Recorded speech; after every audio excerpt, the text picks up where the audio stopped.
10대 초반의 어린 의붓 손녀를 수년간 성폭행해 아이까지 2번이나 낳게 한 인면 수심의 50대에게 항소심 법원이 웬만한 살인죄 형량보다 훨씬 무거운 징역 25년의 중형을 선고했습니다.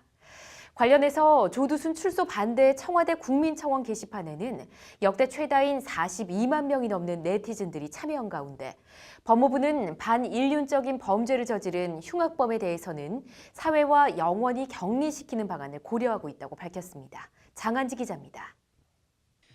올해 17살인 A양의 악몽은 지난 2011년 가을 부모의 이혼으로 잘 알지도 못하는 B씨 집에 의붓 손녀로 들어가면서 시작됐습니다. B씨는 당시 11살이던 A양을 협박해 성추행했고 얼마 안 있어 성추행은 성폭행으로 이어졌습니다. B씨의 집요한 성폭행은 A양이 16살이 되던 지난해까지 6년간 이어졌고 그 사이 A양은 B씨의 성폭행으로 2명의 아이까지 낳아야 했습니다. 심지어 첫째 아이를 출산한 지 한 달 만에 B씨는 A양을 성폭행했고 또 임신이 돼 A양은 출산 10달 만에 둘째를 출산하는 기막힌 일을 당했습니다. 서울고법 형사 8부는 오늘 B씨에 대한 항소심에서 1심 선고 형량 징역 20년보다 5년 늘어난 징역 25년의 중형을 선고했습니다.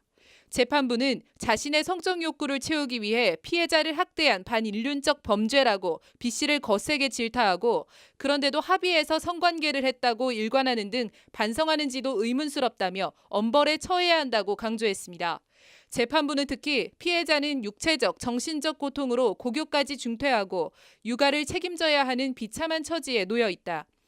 피해자는 B씨가 영원히 격리되길 바라면서도 보복을 당할까 두려워하며 홀로 고통을 감내하고 있다며 피해자에 대한 안타까운 심정을 밝혔습니다. 재판장 강승준 부장판사는 이 대목에서 판결문을 읽어내려가다 감정이 북받친 듯 울먹이며 눈물을 보였고 재판정은 일순 숙연해졌습니다. 한편 지난 2008년 12월 8살 여아를 납치 강간해 장기 파열 등의 중상을 입혀 징역 12년이 선고된 조두순의 출소를 반대하는 청와대 청원 게시판엔 오늘까지 42만 명이 넘는 네티즌들이 동참했습니다.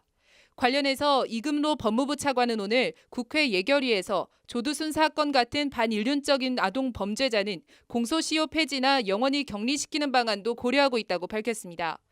이금로 차관은 이번에 국민들이 어린 아동을 상대로 한 성폭력에 얼마나 치를 떨고 불안해하고 있는지를 알았다며 이같이 말했습니다. 표창원 더불어민주당 의원에 따르면 조두순 사건의 경우 성폭행 가해자인 조두순이 출소할까 봐 피해자나 가족이 공포에 떨고 있다고 합니다. 거주지 제한 등 대책 마련이 시급하다는 목소리가 나오는 이유입니다. 법률방송 장한지입니다.